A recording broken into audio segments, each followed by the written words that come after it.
you know what? I'm just going to preview here. This is a talk I gave at GDC, uh, and you are getting it for free. That's part of what we're doing here, is that I gave this talk at the Game Developers Conference this last year, and while it was recorded, it cost a lot of money if you wanted to be actually getting to see it. And I like people not having to pay a lot of money to access useful information. And so I'm going to be, am I sharing the wrong tab? Is it the right tab? Okay, I was over there doing back of house. So I'm going to be sharing that information for free. Okay, do we look all good? Correct slides are being shared. Okay, I'm getting thumbs up. So we'll start this properly. Thank you. So this is Designing for System Suspense, open source edition. Because as I was saying, this is a talk that was given at the Game Developers Conference this last year. It was well received. I think it's a cool talk. I think it's very relevant to the Roguelike Celebration community. And while it was recorded, it is very expensive to access. And so I am presenting the same content, but for free to get it so you don't have to wait 2 years or pay like $700. It was an hour-long slot. I'm trying my best to fit it in 45 minutes. Hopefully we will not go over time, but that's why I'm the last slot today. You've been seeing me as the MC, but other contexts. So yes, my name is Alexei. I am a technical systems designer in my day job. I have been making games for about a decade now. In the industry, a lot of AAA and a lot of stuff under NDA, but I worked as a system designer on a world-hopping kind of procedural survival adventure game called Nightingale, and I also worked on a systemic surreal horror sports simulator called Blaseball, which I will be talking more about later. But also very notable is Roguelike Celebration. I've been involved in speaking at this very conference since it started in 2016, when it used to look like this. Now you, if you are alive, are currently hanging out in a place like this. And the conversations I've had, the peers that I've gotten to know through Roguelike Celebration over the last 10 years have been very influential in my design thinking. But you're here for System Suspense, a concept that I hope you find intriguing and maybe you have a sense of, but I'm going to start out by just giving kind of an example of the type of thing I'm talking about, using Caves of Qud as an example. You should be familiar with Caves of Qud. If you're not, it's kind of a roguelike RPG video game. It's very cool. So say you're playing Caves of Qud. You're new to it. You open it up. Pretty standard stuff. You've got attributes screen. You've got an inventory screen. It's got a different layout. Looks like a normal RPG. But it's got some special stuff. You have mutations. You can get a mental mutation that lets you dominate another creature, project your brain into its body. Okay, sounds pretty cool. So you're a new player, you try it on an early game enemy, a Snapjaw. It's kind of a hyena person.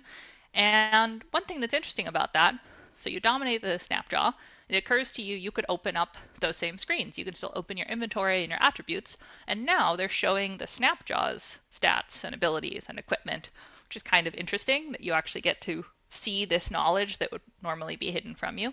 But it's not too weird.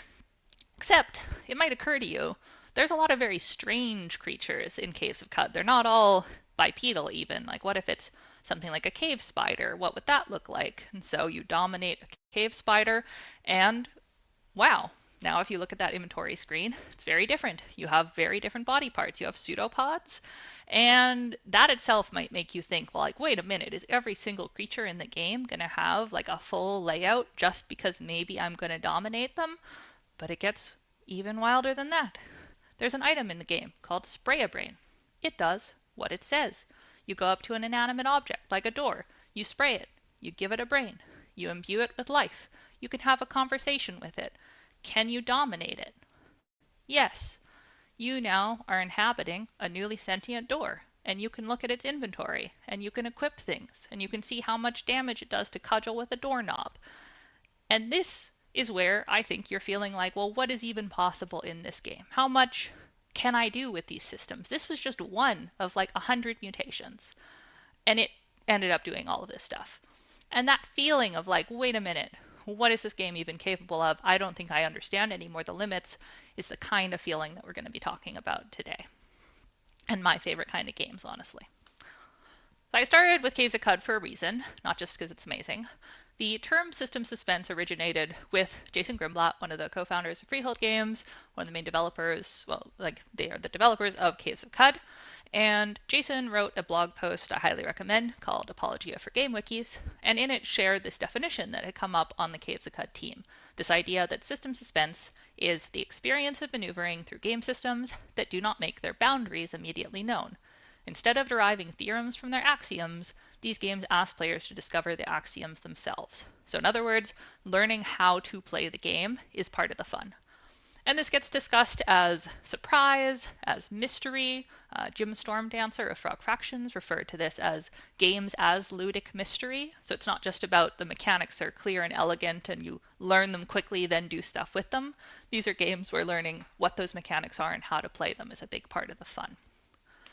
Now, this idea was compelling to many people, including myself.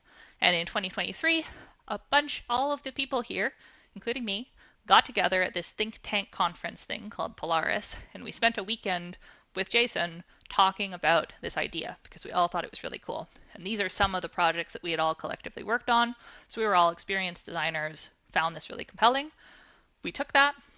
We then spent several months developing a report, a paper on this idea of system suspense. We put it out. I'm going to link it at the end. It's freely available online.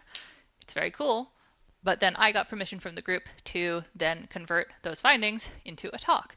And as well, I have kind of picked different case studies than some of the ones in the report so that it's not just like a one-to-one, but that is a follow-up. So that's what I'm doing. I am presenting the work of all of these talented people on this idea that we found compelling. So with that introduction out of the way, the rest of this talk, I'm going to talk about surprise and suspense. I'm going to talk about then how we intentionally design for this and some case studies of what we have done with this concept since writing the paper. And then finally, I'm going to do a tiny bit of digging into that system part and how we could contrast that with a more content form of suspense. Now, I think suspense itself is a familiar term. We don't need to spend too much time designing. We're used to it in like a storytelling sense. And at the most basic, suspense is a mix of uncertainty. You don't know what's going to happen. Is the velociraptor going to eat this kid? Probably not. It's a PG-13 movie, but as long as in the moment you're not sure, you can have uncertainty. And the other half, anticipation. You expect a resolution, you are waiting for a resolution, you are aware of the feeling of anticipation. You must be aware of that waiting in order to be actively feeling suspense. Now we see plenty of this in games. So for example, Mass Effect 2, very narrative series of games, lots of narrative moments, including narrative suspense. There's a point in Mass Effect 2 where it's scripted, you are off on a mission, you get a cutscene of your ship being boarded, your crew is abducted by hostile aliens, you get a mission to rescue them. And you don't know, are they going to be alive when you get there? Are they already dead? Suspenseful in a narrative sense. But what I like about this example is that the way it actually resolves leads us closer to systemic suspense. Because the thing is, Mass Effect is a narrative-heavy game, and basically all of the mechanics in terms of decision points and things come down to conversation options. You have a wheel, you pick things. There are some systems that limit what options are on the wheel, like there's kind of an alignment system, and so you maybe can't pick a particular option unless your alignment's a certain value. But most of the time, if something happens in the game, it's because at some point you picked a dialogue option. It could be short-term consequence, could be long-term consequence, but that's what it comes down to. Except this particular mission, when your crew is kidnapped, whether or not they're dead does not depend on a dialogue choice. What it depends on is literally how fast you got there. There is an invisible counter that starts ticking up after that cutscene every time you go on a different mission. And so the more time you spend flying around doing other things, the more likely it is that when you get there, all of your crew is dead. This is very surprising for the player. Not just because Mass Effect as a series so far has never worked this way, but because it's a well-known fact that if a game tells you, hey, this is super urgent, that just means go finish your side quests and then do it. So what we have here is a mix. There is narrative suspense, very straightforwardly. What's going to happen to my crew? But if, especially, the player gets the negative outcome, their crew is dead, and when they dig into, well, wait, why did that happen? They realize it's because they wasted time, and that is a thing that the game mechanically recognized. Then they can start asking, well, wait a minute, what else is the game tracking? What other systems might be hiding that were not surfaced to me? What other assumptions do I have about how this game worked that are wrong? And if they're pondering that, and if they're going forward now worried about, well, what matters and what doesn't, how does this game work? then now they're feeling suspense about the systems of the game. And we can see this in different layers. A single item like Spray a Brain is itself provoking this, because just the idea that you can put a sentient brain onto something makes you think about all the inanimate objects you've seen and start wondering, well, could I give that a brain? What would happen? And you can see in certain genres. Metroidvanias, it's pretty straightforward, but you often have this pattern. You see a locked area, it's telegraphed that one day you're going to unlock it, but you don't know exactly how. And you can theorize. It doesn't have to be complicated. If it's Metroid, it's probably a new gun arm, but you can spend some time kind of being curious and wondering about it and get a light sense of system suspense. On the opposite side, there are very notable games that are steeped and designed around this feeling. So for example, Tunic is, from the moment you open the manual, filled with things that are mysterious and provoking this sense of wonder, curiosity, surprise, suspense. The development team has talked a lot about how this was a goal, and they were very inspired by experiences they had when they were younger playing things like Zelda games. One thing I like, they talk about how when you, as a new player, first find a bombable wall in a Zelda game, it's not just exciting because that one wall in that one spot can be opened with a bomb. It's exciting because it makes you realize that all the walls you saw that you thought were just an endpoint are actually vulnerable, and there might be ways to convert them into something open. So there's even this quote I like from Andrew Schultes about how not knowing and then understanding is wonderful and great, but the ultimate thing is the not knowing itself, right? Letting your imagination run wild and filling in the gaps. And so it's that period of not knowing that we really wanted to have a better way to intentionally aim for as designers. And so what does that mean? How do we do it? The go-to explanation is if you were asked someone, like, what's happening? It's like, oh, well, we subvert expectations. Well, that's not too helpful because it's too broad, so we wanted to break it down further. What we found helpful was to use the idea of a mental model. This is a pretty standard definition, but since, game industry is not great at standard definitions, what we mean is just it's the player's understanding at a particular moment of how the game works.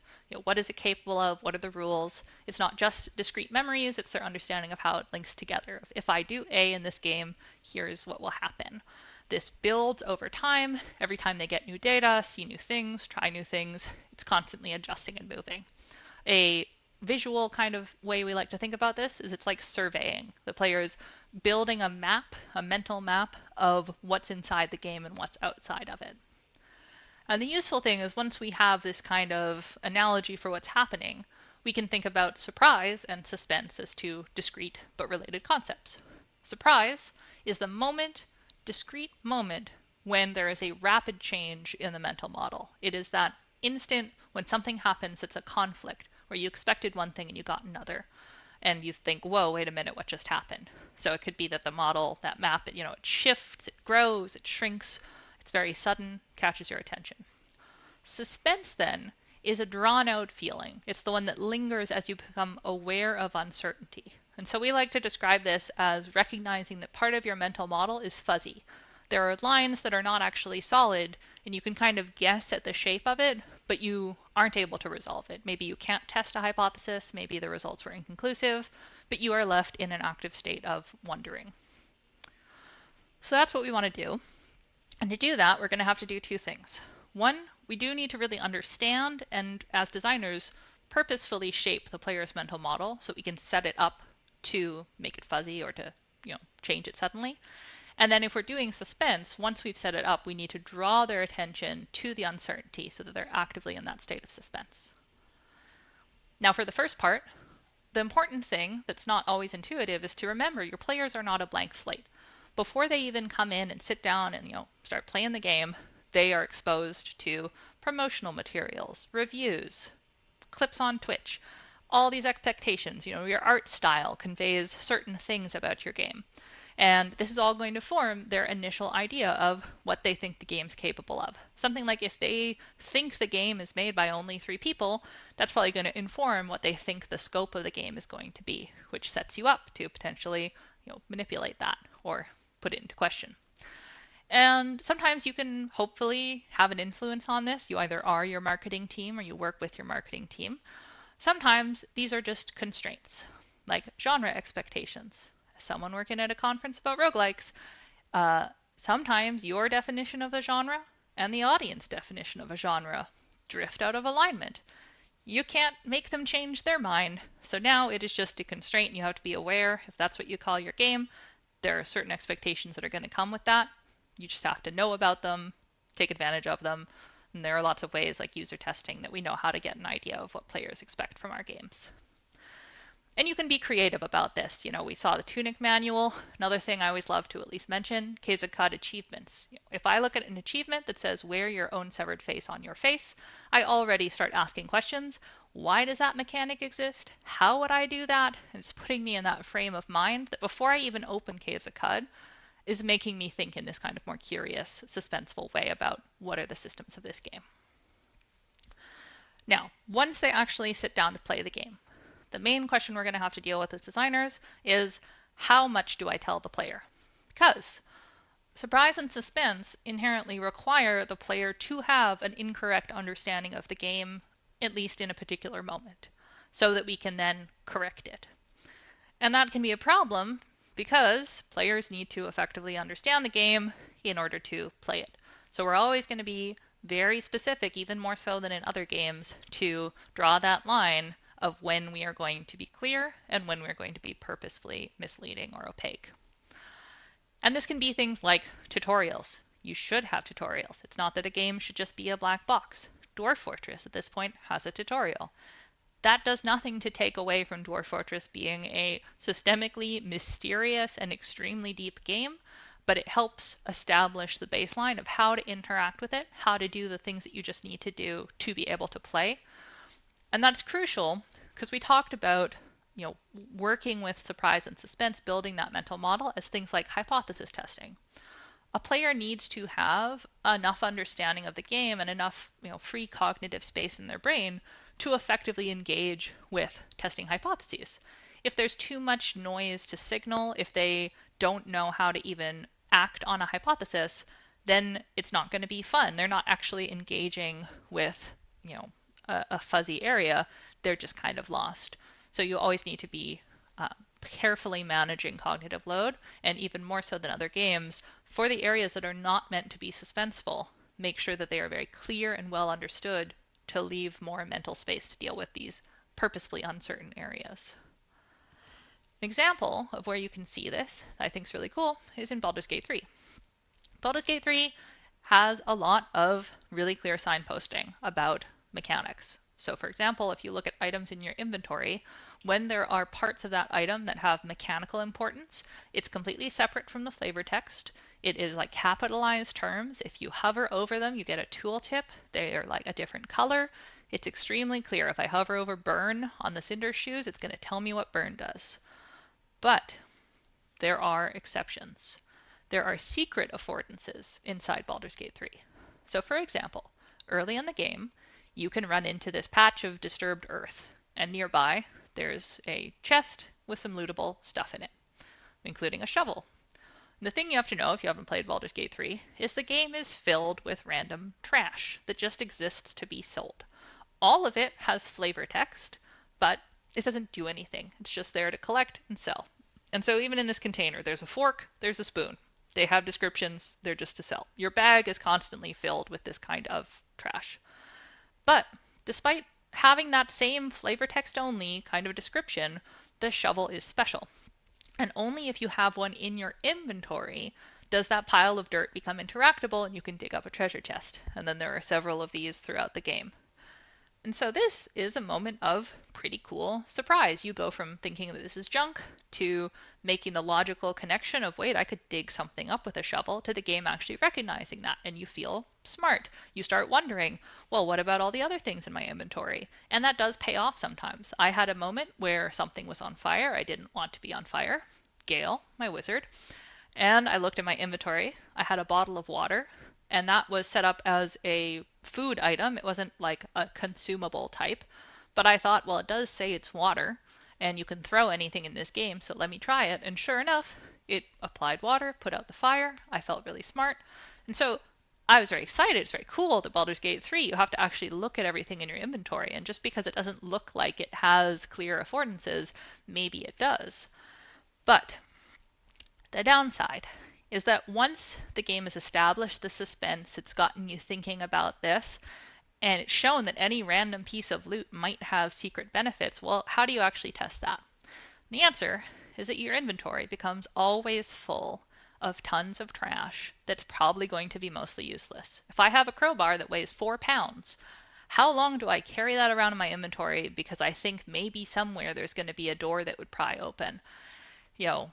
My least favorite, there's an item called a small shovel, and you might think, oh, I'm smart, I'll carry a small shovel. No, the small shovel does not let you dig, and if you had gotten rid of your shovel because you thought you were clever, well, now you got to go back to that particular vendor and buy your shovel back. It's a whole thing.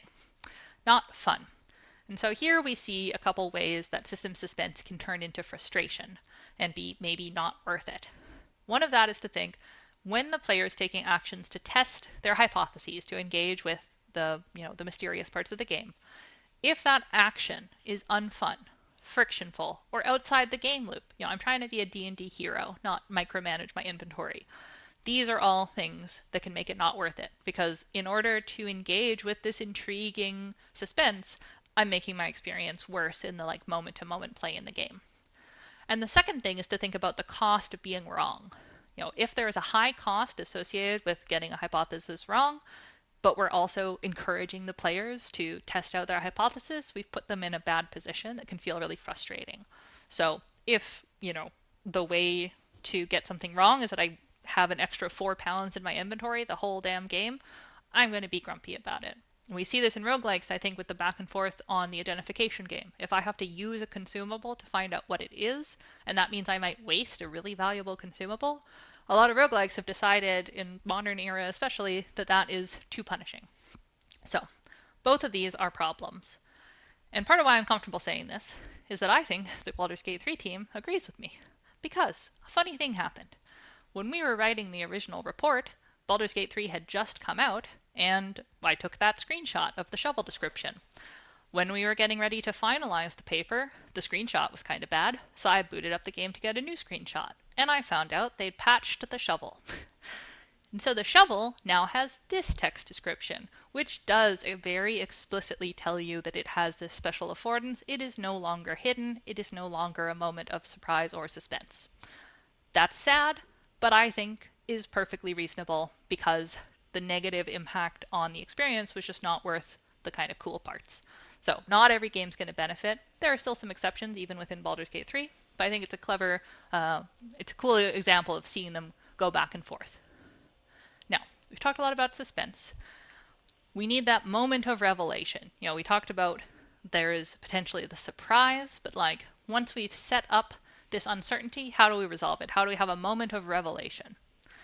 It can be really straightforward. It can just be a surprise that we know how to design.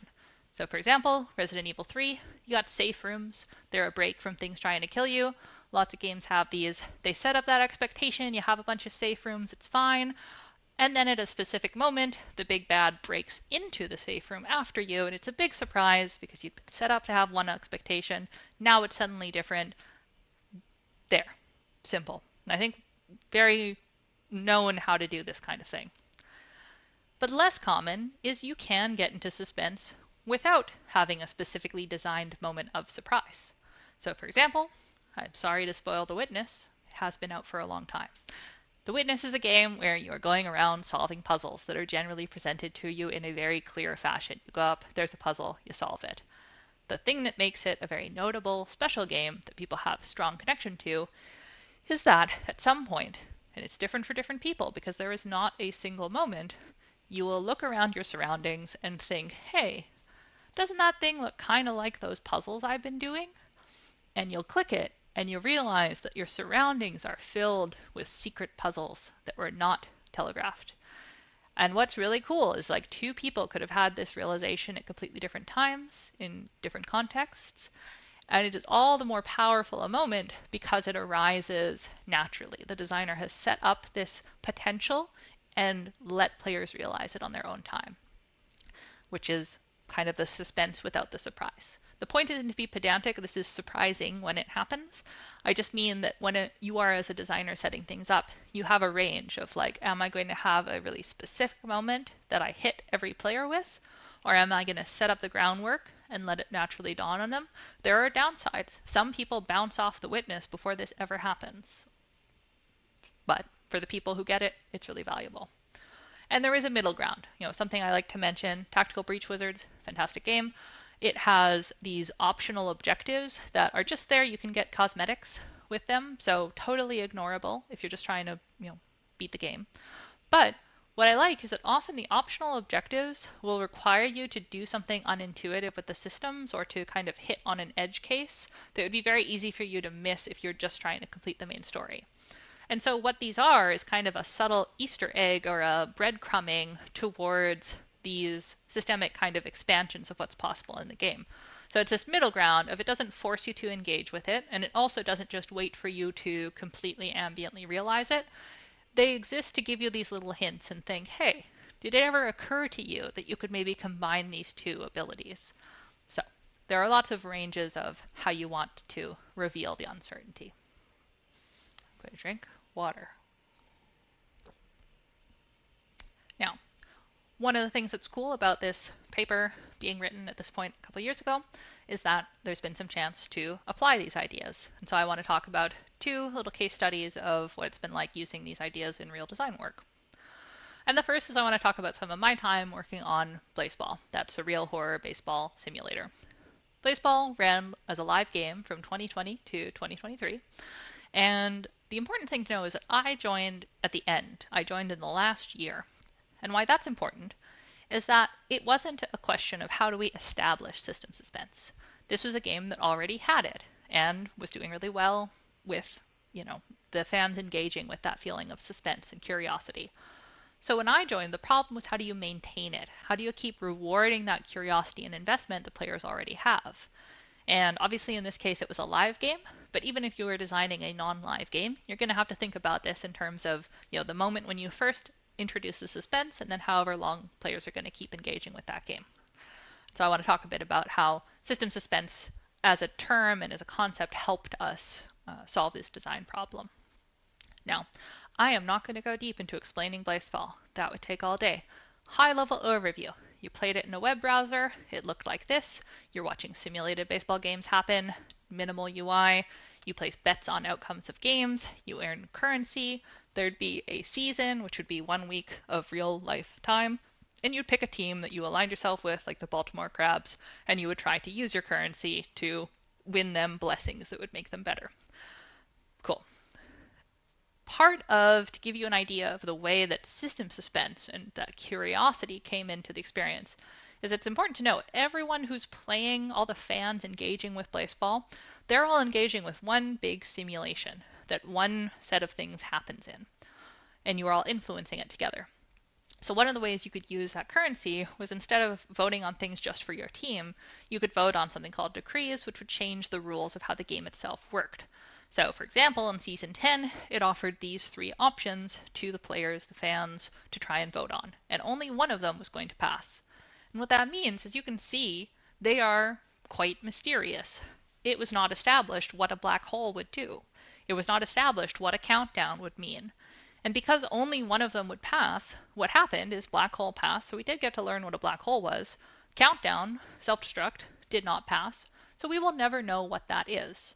And so the experience of Blaseball would be spending a week discussing with the other fans, what do you think these things mean? Which one do you want to try and explore? And after the decision was made, you'd still keep speculating of like, oh, I wonder what would have been possible. So these kinds of questions were a big part of the fan experience. And I want to mention one other moment that kind of showcases how the game had set up this pattern of rewarding fans for looking for edge cases and thinking about pushing on the systems. So another mechanic in the game was an idle board. It was just a straightforward, you could idolize one player of Blaseball, and then there was just a big popularity contest of which players had the most fans. And then that could be used to tie into other mechanics. So, for example, a blessing that says, hey, if your team wins this, they'll get to steal the 14th most idolized player onto their own team. So the idea is popular players are probably good players. You can steal a good player onto your team. But that's not what happened, because the fans noticed that you could idolize a baseball player who was dead. Because I said it's a horror baseball game. players could die. And they started wondering, well, if we can idolize dead players, could we actually coordinate to get a dead player into the 14th slot? Because then what would happen if you stole a dead player onto your team? And they cared about that so much that they were able to collectively organize to ensure that a dead player was in that 14th slot. And they did a necromancy. Instead of cutting this off, the developers decided to allow it, even though it had not been intended, and set up some new mechanics so that when this player came back from the dead, they came back wrong. They started being in other players with balls and killing them. It was a huge moment for the game. And it set up this really intense speculation, curiosity, and interest in the fans of exploring the edge cases and thinking about all the ways the systems could interact. And so that left us with the third actual part of our work as designers, of once we have done the work of setting up the mental model, drawing attention to uncertainty, how do we pay that off? We need to either sustain it for as long as we can make it feel good to sustain it, because we put a lot of work into establishing it to begin with, or we need it to resolve in a way that feels satisfying. So I'm going to give a contrived example. The stuff that I worked on didn't end up going live, so it is under NDA. I have put together a fake example of the exact type of problem that I was solving and how we went about solving it, but the details are made up for the sake of this talk. So let's say we're coordinating with Nintendo and we're going to have an arc of a season. We'd think, okay, what do we want to happen in this season? Okay, in this one, Master Hand from Smash Bros. Is going to come threaten the league. And we're going to do a bunch of stuff. We'll think about a pattern. We want to introduce a new player status effect. We're going to set it up kind of like a trap. We're going to purposefully use that idle board again. And we're going to use the fact that we know players have this association with the 14th slot. And we're going to have a thing multiple times where Master Hand will grab the player in the 14th slot. And then what we want is to set up a kind of trap where we've added this new mod, and if the player has the mod, it'll trigger this cool thing that'll happen. So we do something like this. We think, okay, ideally, what's a fun, compelling arc that this season could have? And importantly, it involves periods where the fans are going to get to decide things. But then we'd have to think, okay, what will the fans actually do? And because our fans are invested in thinking really hard about the systems and finding the edge cases, we would sit down and be like, okay, the fans will hopefully care about the new mod, sure, but we know they're going to care about dead players. As long as they're still allowed to idolize dead players, we know they're going to want to do necromancy again, and they're going to expect something to happen. We could look and say, okay, we're doing stuff with hands. There's a stat on Blaseball players that is how many fingers they have. There's a chance the fans will get really fixated on the idea of what if we put in a player with 99 fingers? Surely something interesting will happen. There are basic equipment slots, including a glove slot, because it's a baseball glove. Master Hand is a glove. Easy to see how the players could start putting that together, especially because there's an item that one particular player has that's described as a literal arm cannon, which kind of implies doesn't even have a hand. So very easy, maybe the fans are going to get really excited and say, ooh, we got to all put together and make sure that the person with the literal arm cannon gets chosen, because surely something special will happen. And it's great that they're so engaged, but we have to build this. We don't have a lot of time, and we don't have a lot of resources. And so one of the biggest tensions we had as a design team was you had to work with especially the engineers to make sure that we actually shipped this thing. And how do we support enough variation to pay off the speculation, keep the suspense going, while actually shipping a game? Because we can't just not do anything, but also we can't do all of these edge cases. It's going to be impossible. And so the first thing that was useful about having this wording, this idea of system suspense, is it let us communicate better the cost value proposition of closing off an edge case. So that would be something like saying, let's just not let you idolize dead players anymore, because we just don't want to have to deal with that extra complexity. When you're trying to reduce scope, often the first thing you want to do is get rid of edge cases. And the more fringe they are, the more likely you just want to cut them off. And in arguing for why you might want to keep it, what we were able to do was say, well, when you close off an edge case, that gives you a benefit, saves you time, but it has a cost of closing off player suspense. It creates a hard boundary that had once been fuzzy. And that was something to take into account when figuring out what we should work on, what we shouldn't. The other thing that we could do was talk about productive and unproductive uncertainty. Because like I said, you need moments of uncertainty when you want to have areas of suspense. And this can be in conflict that, Blaseball had a lot of elements of it that were hard to engage with, hard to understand. And a very normal and often correct intuition is to say, well, players need to understand the game better. If there is uncertainty in how a mechanic works, what their actions are going to do, most games you would say, well, let's get rid of that uncertainty. But that removes space for suspense and surprise. So we were able to talk about where are the places where we are intentionally preserving uncertainty for particular outcomes, and where are we going to correctly remove some uncertainty. And just another kind of interesting example of what it would look like behind the scenes working on stuff like this is that, so say we have something like that season where there are a bunch of edge cases we've identified that we think are elements the fans will be interested in. We could do something like build a big tree, put in all of the different factors, and figure out, okay, what are all the endpoints of this tree? This one's cut down for size. And then we could think about, okay, all of these endpoints are outcomes we have to account for. How are we going to actually accomplish this? And there were some tricks that we found really helpful. One was that you need to limit your hypothesis testing. Like I said, this is one simulation, and so the players are going to get a certain number of chances to try something. Like I said, with the decrees, they only got to pick one decree. So what we could do is say, okay, out of all these options, players are only going to get the chance to do this twice. There are going to be 2 times that we trigger this idle choice. And that's really useful in a few ways. One is that if the player of the game does not get to look at the exhaustive list of all options, they can't as easily pick up on things like options that are superficially different. If they were able to look at the whole thing, they could see, but if they only get to see a couple, then they don't have knowledge. You could have ones that are just kind of text different but are functionally the same, and you can get away with that a lot more easily. The other thing that was important to be able to convey is that even if players never see an option, the fact that it believably did exist and they speculated about it adds to the game, because that suspense, that speculation is itself part of the experience. And this can be counterintuitive. Some people would say, well, if it's never going to be hit, if they're not going to actually see this happen, it's wasted time. It wasn't wasted time. It was something that added to the suspense.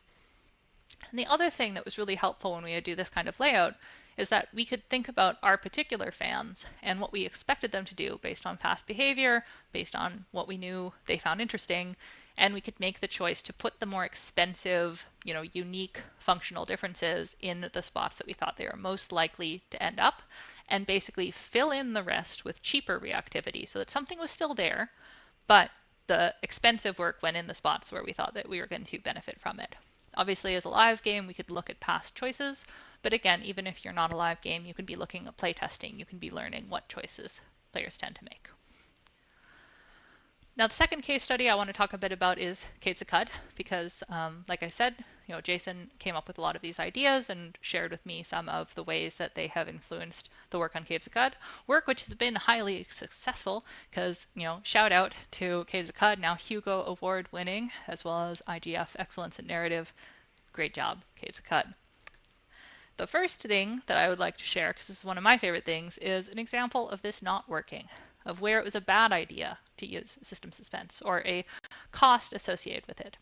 So Caves of Qud has a similar type of situation to Blaseball in that it trains its players to look for and find these deeper systems. A lot of Qud is joyfully full of things that are even more complicated than they appear.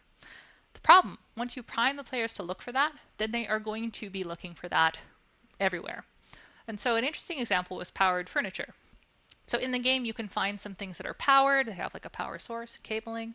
There used to be way more of these items. There was a bunch more furniture that was powered furniture.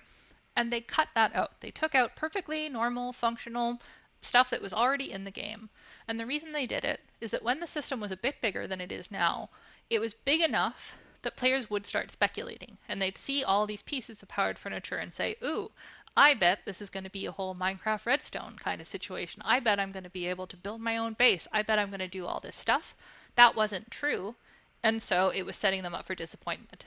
And so the decision that the Qud team made was that they had to actively cut that system back to be smaller so that it did not suggest a bigger system until, if there was ever a point that they can fully deliver on it, only then can they add a bit more content. So they kind of ended up in a situation where it had to be a bit all or nothing of you have to keep something really small or you can make it expansive. But once you really leaned into this suspense, this curiosity, it's really hard to have something in between. The other thing I want to share, because I found it really interesting, is that I think that normally a good common philosophy in procedural generated design is that if you are building a generator, something to generate content, and you want it to be more reliable, cohesive, and just like a good idea, is you put some constraints on it. Normally, it's not a good idea to just throw everything you have in a big bucket and pull out totally at random. And so that's why I was surprised when I heard that the Cave of Qud team philosophy is by default, keep your generators totally unconstrained and only add minimum constraints at the moment that you can prove that there are specific negative impacts that you are trying to address. Now, what that looks like in practice is first think about creature placement. So when you are going into a world tile, it's going to generate the tile and generate what creatures spawn there. If we start from the point of it being completely unbounded, what could happen? Well, the types of creatures in Qud include things like extra-dimensional mechanical psychic slug cherubs that will just absolutely ruin you in confusing ways. And if you could find that as a fresh character in the starting area, that would be very bad. So for that reason, okay, we add a constraint about difficulty. There's going to be a sense of what areas are difficult to a level. That will constrain the choices. Cool. Second thing, there is a world map in Qud. There are biomes. And if a place was a kind of fungal forest, you expect to see fungi in it. If everything could spawn everywhere, it would hurt that sense of place. So okay, we'll add a little bit of a biome selection. So there are some constraints on creature choice. But the 6-day stilt is an area of the game that's a kind of site of pilgrimage. And what that means is that in this area, all creatures are neutral. Everyone's come there to be peaceful. And that means it doesn't matter how difficult or scary they are, because they're not going to attack you unless you attack them first, and then it's your fault. So they are like, oh, well, we can remove the difficulty constraint. And that's actually cool, because if you see a really late game enemy here as an early game player, that can provoke suspense. You can say, well, wait a minute, it's got a force field. What would I even do if I had to fight this thing? And because it's a place of pilgrimage, lots of things can be there from around the world, they can take out the biome kind of restriction too. And so in the 6-day stilt, it is just a grab bag. Anything in the game can be here. And that's the kind of thing where they wanted to give the sneak preview. And you can see this across a lot of their systems where something like crafting, they came to the realization that getting a crafting recipe for a late game item is fine. Because to actually do anything with it, you need access to the late game materials, you need high level skills, and so for that reason, there aren't really restrictions on how high level crafting recipes can be found with merchants. It's possible that you very early on could talk to a merchant and look at or get access to a high level crafting recipe because that just lets you be curious. For more on this, check out another Roguelike Celebration talk that Jason gave, Before You Fix a Leak, Ask If It's a Fountain, for many more great examples. And finally, as we're coming up on time, I know I'm going very fast, I wanted to talk a bit on system and content. This is something that plagued us as we were working on this topic because we kept asking, are we actually talking about the rules of the game or are we just talking about like how much stuff or what kind of stuff is in the content? And so I want to give a bit of an example of how we tried to feel out the difference here. An example that brought up a lot when we were talking was in Elden Ring. Elden Ring, open world, RPG, pretty standard. Early on, you get a tutorial. It says, hey, there's a world map. It works how you expect. You got a fog of war? Cool. Except, early on in Elden Ring, a lot of players experienced a moment where you activate this cleverly placed teleportation trap, and it shoots you off way further in the map, which means the next time you open your map, the whole thing zoomed out. It started as the yellow area, and now it's this whole thing. You didn't clear the fog of war. You've just like revealed this square over here. Very surprising moment. And we kept going back and forth, where some people were like, no, this feels systemic. And some people are like, well, no, it just feels like it's content, how big the map is. So we made a 2x2 grid because we're designers. We love 2x2 grids. And you can talk about it in both ways. There is a level of just surprise of, whoa, the map got bigger. I wonder how many times this is going to happen. How often will that map zoom out and zoom out? But there is also a bit of systemic of like, what are the mechanics that let me reach hidden areas and move through the world? And I think what's interesting about this example is that in the From Software games, they typically have a lot of these exploration mechanics, even if they're only used in a few places. So stereotypically, the main one, illusory walls. If you try and walk into them, you can't go through, but if you roll, they reveal new areas. But the thing is, the original Dark Souls, these are all examples of mechanics that let you find secret areas. Each one only used a few times, but taken together gives you this type of feeling of exploration that is very open-ended.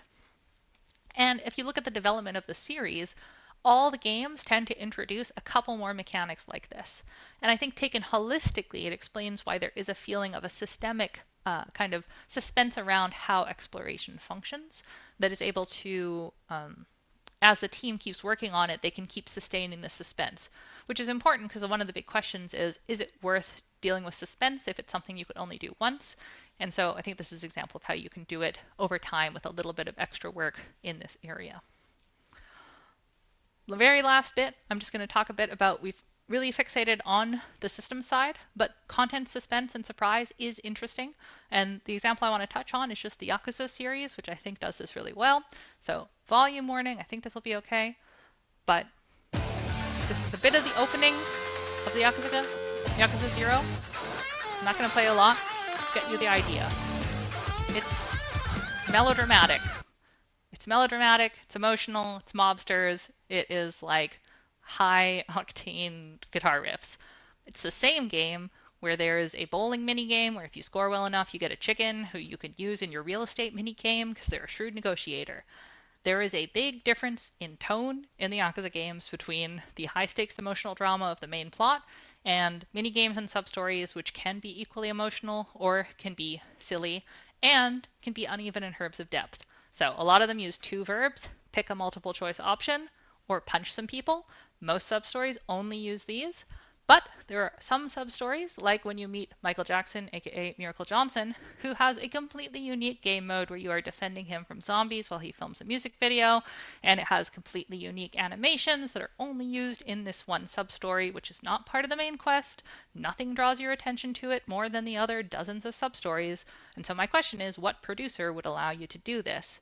And so what's great is that by having this unevenness, by having this kind of variety and unexpectedness in terms of the content, it leads to a content suspense of not knowing for any given substory how big it's going to be or how it's going to feel.